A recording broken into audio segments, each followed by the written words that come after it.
हरियाणा में चुनाव का रिजल्ट तो आ गया, पर अब बारी है राजस्थान की। अब राजस्थान में 7 विधानसभा सीटों पर उपचुनाव होने वाला है और ऐसे में लड़ाई तेज है।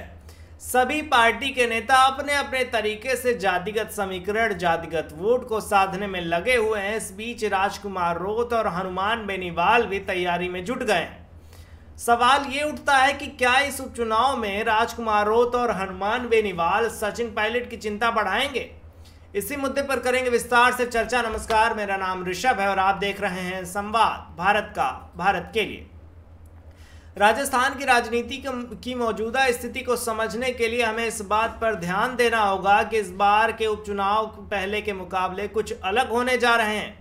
आइए इसे सरल भाषा में समझते हैं। 7 विधानसभा सीटों पर उपचुनाव होने जा रहे हैं, जो इसलिए जरूरी है क्योंकि विधायक सांसद बन गए या कुछ किसी का निधन हो गया। इसमें देवली, उनियारा, दौसा, झुंझुनू, खिमसर, 84 विधानसभा सीट, सलुंबर और रामगढ़ भी शामिल है।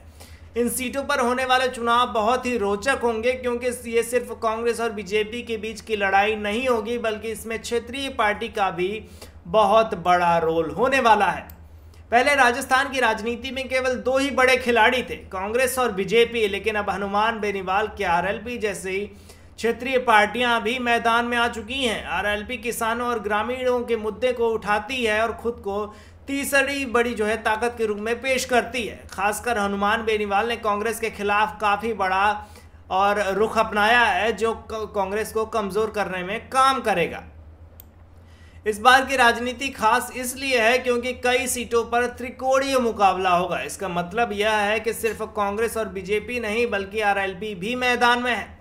सलुंबर और 84 पर बीजेपी ने स्पष्ट कर दिया है कि वह किसी से गठबंधन नहीं करेगी, यानी सीधा 3 पार्टियों के बीच टक्कर होगी।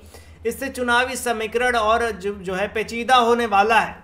बीजेपी के लिए 84 और सलुंबर सीटें खासकर चुनौतीपूर्ण साबित हो सकती हैं, क्योंकि 84 सीट पर राजकुमार रोत के सांसद बनने से खाली हुई है और सलुंबर सीट विधायक अमृतलाल मीणा की मृत्यु के बाद खाली हो गई।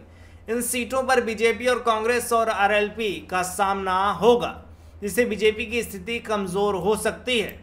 इस बार के चुनावों में गठबंधन टूटने और बगावत के भी संकेत दिखाई दे रहे हैं। हनुमान बेनीवाल के आरएलपी ने कांग्रेस से गठबंधन करके इनकार कर दिया है और बागी नेताओं का भी दबाव बना रहेगा इस चुनाव में। ऐसे में यह चुनाव पूरी तरह सियासी दांवपेच, बागी नेताओं की चालें और नए समीकरणों का खेल बन गया है। आखिरकार ये देखना दिलचस्प होगा कि कौन सी पार्टी इस महाभारत में जीत हासिल करेगी और कौन सी पार्टी मैदान से बाहर हो जाएगी। खैर, इस मुद्दे पर आपकी क्या राय है, हमें कमेंट में बताइए और देखते रहिए संवाद भारत का, भारत के लिए।